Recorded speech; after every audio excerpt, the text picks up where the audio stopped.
Me chamo Isaac, e como a maioria das crianças, quando eu era mais novo, tinha um amigo imaginário.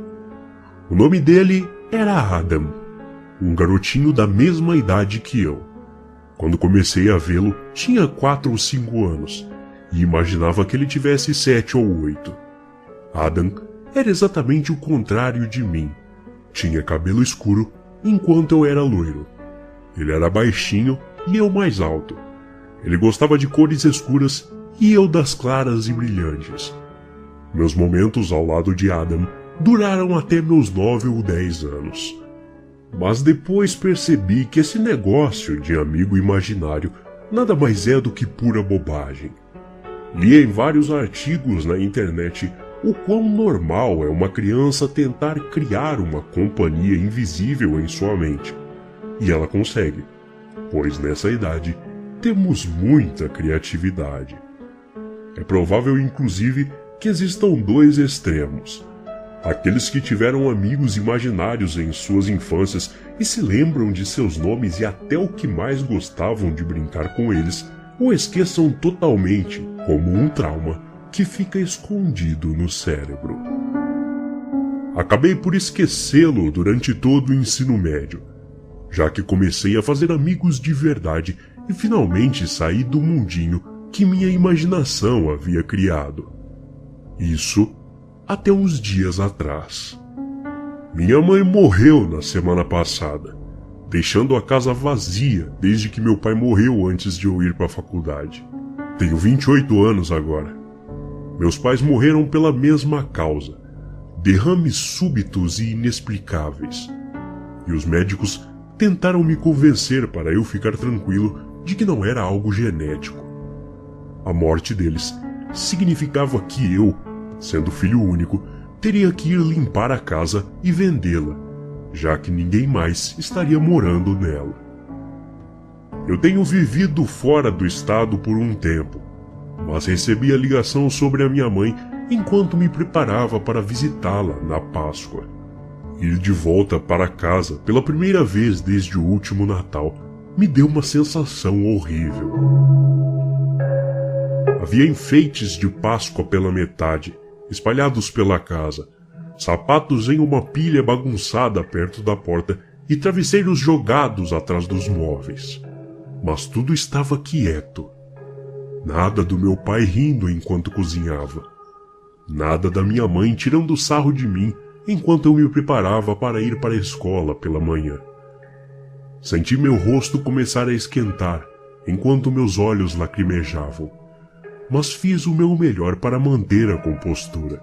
Eu não queria ter que vender a casa, mas eu tinha uma vida a 3 estados de distância e não podia voltar para minha cidade natal agora. Então, fui ajeitando tudo, encontrando várias coisas no sótão que não via desde criança. Peguei tudo o que considerei importante para levar para minha casa, e o resto de móveis e coisas que não iria usar levaria à loja de penhores ou tentaria vendê-los de alguma forma. Por algum motivo, meus pais guardaram todas minhas coisas de quando eu era pequeno, como desenhos e minhas primeiras palavras escritas em cadernos.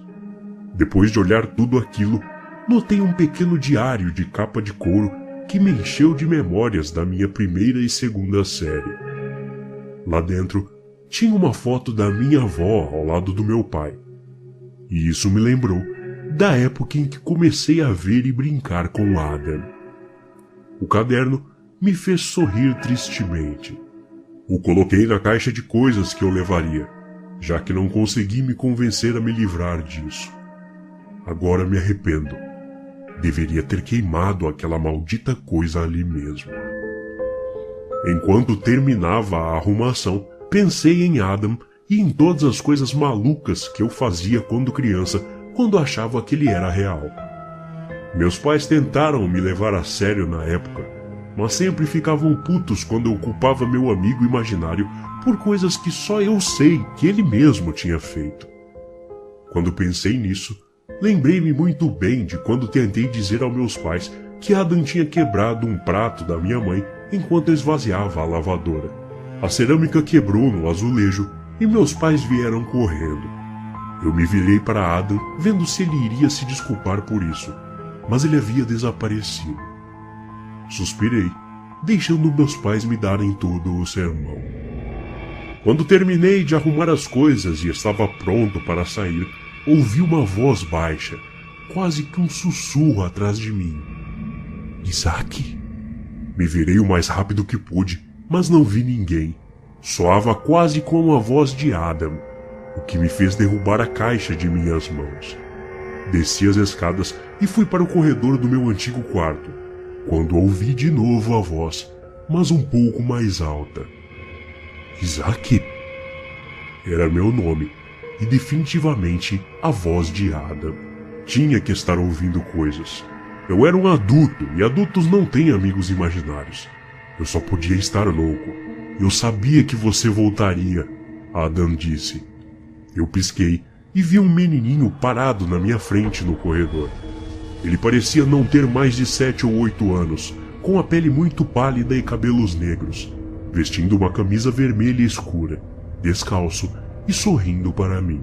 Fechei os olhos e chacoalhei a cabeça, não acreditando e tentando colocar a culpa no resultado da dor de estar de volta à minha antiga casa. Mas claro, quando abri os olhos, Adam ainda estava em pé na minha frente. Só que agora, um pouco mais perto. Adam? Perguntei gaguejando, fazendo o menino pular de alegria. Eba, você finalmente voltou para brincar comigo de novo, ele disse sorrindo. Mas ao invés de me fazer sentir feliz, como acontecia antes, aquilo me deu um arrepio na espinha. Sua mãe malvada tentou me manter longe de você, mas eu finalmente consegui que você voltasse. O que você quer dizer com isso? Perguntei a ele. Eu não podia acreditar no que estava vendo, e me belisquei para ter certeza de que não estava sonhando. E não estava. Não importava o quanto eu desejasse estar. Seu pai foi o primeiro a me descobrir, então depois tive que cuidar da sua mãe. Ele disse rindo ironicamente, o que só me deixou mais nervoso. Eu não sei por que não saí correndo. Meu corpo estava congelado. Adam continuou se aproximando, dizendo: Não se preocupe com isso. Você pode ficar aqui comigo e brincar agora.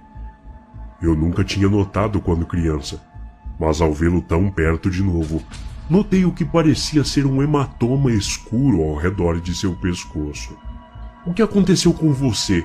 Eu finalmente consegui dar um passo para trás com cuidado para não recuar muito e tropeçar nos degraus. Como assim, Isaac? Eu sempre fui assim, ele falou meio triste. Esse negócio no seu pescoço, quem fez? Falei de volta. E ele respondeu: a mamãe. Minhas mãos já tremiam o bastante para eu não conseguir controlá-las muito bem.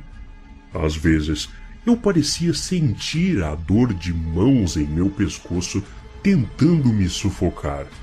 E por vezes, via em flashes dedos com unhas pintadas me apertando, com um sentimento tão horrível de querer machucar que chegava a parecer doentio.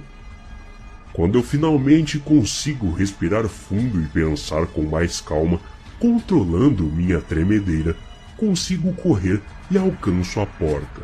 Adam reapareceu na minha frente, com sangue escorrendo ao lado de seu sorriso distorcido. Você não está me abandonando de novo, né? Sua voz engrossou.